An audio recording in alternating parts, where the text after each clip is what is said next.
OBC नेते लक्ष्मण हाके निवडणूक रिंगणामध्ये उतरणार आहेत। बारामती परिवर्तन विकास आघाडीची त्यांनी स्थापना केली आहे। लक्ष्मण हाके अजित पवारांना आव्हान देणार आहेत।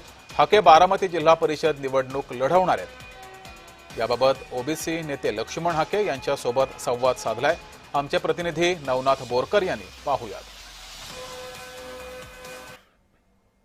स्वागत आहे।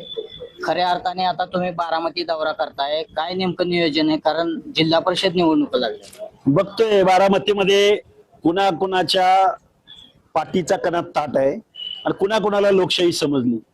खर तर बारामतीमध्ये दोन गटामध्ये पवार कुटुंबातील व्यक्तींना उमेदवारी देण्याची चर्चा सुरू आहे। कसं कुठले दोन गट?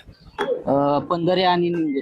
हे बघा, बारामतीमध्ये पवार कुटुंबियातला जर एखादा माणूस उभा राहिला तर त्याचा पराभव करण्याची जिम्मेदारी आमची।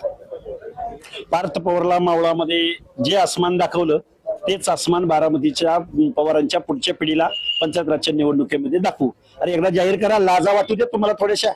घरात सगळं, राज्यसभा घरात, लोकसभा घरात, विधानसभा घरात, सगळं तुम्हालाच। पण आम्ही कशाला जन्म घेतलाय? अरे शेतकऱ्याचा, शोषिताचा, वंचिताचा, दलिताचा, बहुजनाचा, अल्पसंख्याकाचा कधी काय ते सभागृहात जायचं नाही। असे काय तुम्ही तीर मारलेत? अशी कुठली पीएचडी केली तुम्ही की सगळी पदं तुम्हाला दिली पाहिजेत आणि तुम्ही आमच्यावर राजकारण केलं पाहिजे?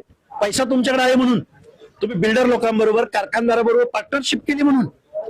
हे विकासाचा भुलभुलैया आहे। नक्कीच आपण जर पाहिलं तर ओबीसी नेते लक्ष्मण हाके यांनी बारामती जिल्हा परिषद निवडणुकीमध्ये बारामती परिवर्तन आघाडी स्थापन करून आता येणाऱ्या जिल्हा परिषदेमध्ये ताकदीने उमेदवार उभा करून निवडून आणण्याचं आश्वासन देखील त्या ओबीसी नेते लक्ष्मण हाके यांनी केल्याचं आपल्याला पाहायला मिळत आहे। नवनाथ बोरकर, जय महाराष्ट्र न्यूज, बारामती।